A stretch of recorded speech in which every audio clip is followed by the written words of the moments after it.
আসসালামু আলাইকুম। আশা করি সবাই ভালো আছেন। আলহামদুলিল্লাহ আমি চলে আসছি গ্রামে। গ্রামে এসে তো খুব ভালো লাগতেছে, কারণ অনেক দিন পর গ্রামে আসছি।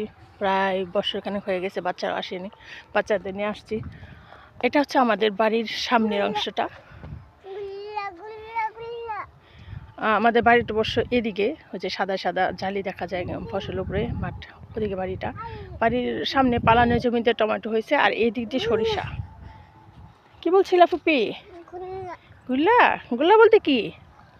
এটা হচ্ছে সরিষা। এগুলো সরিষা কেবল নতুন করে করছে, মানে নতুন করে বোনা হয়েছে সরিষা। ফুল হয় নাই, ফুল ফুটে নাই আর কি।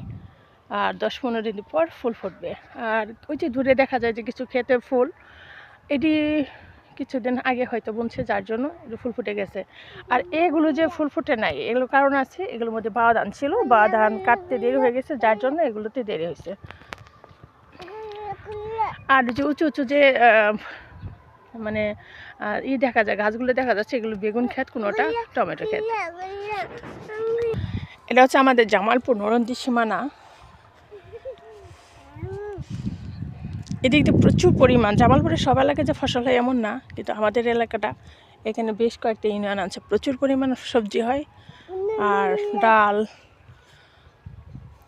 সরিষা, বেগুন, টমেটো, পেঁয়াজ, রসুন, আরও আছে অনেক, যেগুলো আমাদের নিত্য প্রয়োজনীয় প্রতিদিন দরকার পড়ে। দেখা যায় মরিচ, হলুদ। হলুদ হয় না, হলুদ ছাড়া আর সব হয়। বিশেষ করে বেগুন, টমেটো, সরিষা, মাসকলাই, তারপর মসুর, মুগ, এই ডালগুলো হয়। পেঁয়াজ, রসুন, মরিচ এগুলো হয়, জিরা হয়, ধনে হয়। এই ফসলগুলো প্রচুর পরিমাণ হয়। এগুলো মানে মানে মাঠে থেকে নেওয়ার পরপরই, মানে হওয়ার পর পাকা, মানে সরিষা পেকে গেলে মাঠে থেকে নেওয়ার সাথে সাথে আবার ধান লাগানো হবে, মানে সেটাকে বুড়া ধান বলা হয়।